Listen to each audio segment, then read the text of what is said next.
two scenarios we're going to cover. One where someone is threatening potentially to stab us, and another one where someone is actually lunged. So we'll start with the first one. So someone has come up to us with a knife. Any self-defense situation, first point of call is can we run? If we can't run, then we resort to standard self-defense.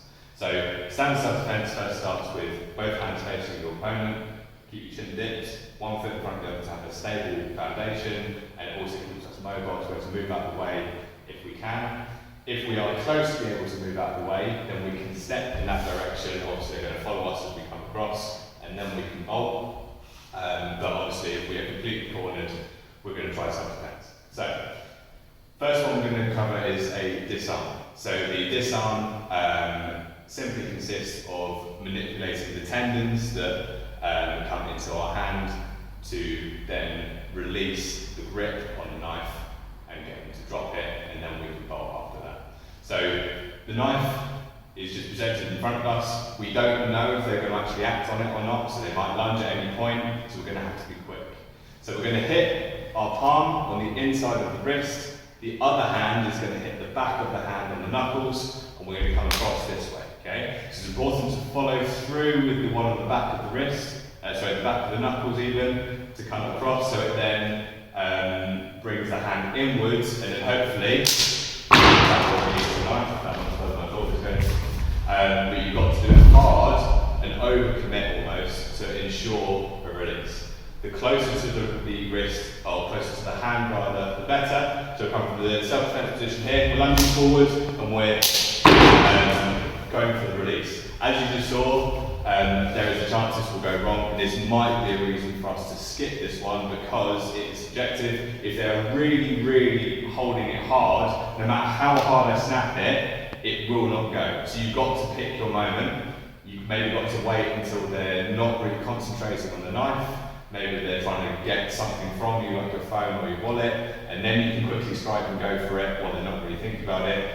So you've got to make a bit of a call at the time as to whether you're going to commit to this one. So again, hit on the back of the hand or the inside of the wrist and come all the way through and almost cross your hands as you come across to then go for that release. Sometimes it will work, majority of the times it will work rather, but there's the off chance that it won't, and then you're really in trouble because if it doesn't work, they can literally come through for the knife. So, one to practice a lot, one to perfect, but bear in mind it may not be the best option. Okay, so the second scenario we're going to cover is someone is literally lunged for us. They're coming straight forward and we've got to defend from that. So as I said before, the first one is subjective, may or may not work. You may want to skip it entirely if you're not feeling confident. You may want to talk to your opponent, to take their mind off it, and then strike to get that release. If it works, brilliant. If not, you're in trouble. So again, it's a bit of a toss-up as to whether you will actually go for that. The second option, as long as you practice it, is a little bit more foolproof. So this one's coming forward, we're going to do it slowly. We're checking it, coming downwards, coming across the wrist. So we're bringing our arm down and across in a diagonal motion. We're making a D shape with our arm, okay? As we do that, we're stepping with our front leg into the shoulder, and then we're charging and hitting hard, okay? So we've struck here. So that strike will soften them up, but you're also putting it towards you, pushing the other one out to lock out that arm. When that arm is locked out, we have, say, 70% control at this point. We need to increase that to 100. So we need to do another strike, and as that comes round, we're then coming underneath the armpit. We're keeping it nice and tight. My head is down, just in case your opponent tries to punch the back of the head. You may take a few hits here because unfortunately I do have two hands, but the one that we need to control is the one with the knife. We're going to keep hold. We're going to grab as hard as we can, and we're going to keep going with the knees. As soon as you're ready, we're then going to come over, hip to hip, as close as you can. Push.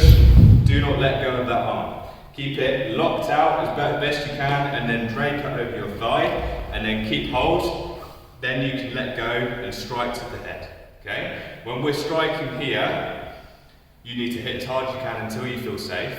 You could try and go for a release, but bear in mind this knife is coming up behind me. and actually it's very difficult to get my hand round safely without getting my hands nice at the same time. So I'm hitting as hard as I can until I feel safe. Obviously we need to do it within moderation to an extent, because I don't want to, you know, get murder charges on my part. So hit until I feel safe, and then as I'm the one applying the pressure, actually, if I've got my hand here, I can push down now, and I can run. Okay, so he's still holding it, bear in mind, so I need to get out as quick as I can and go to the nearest exit.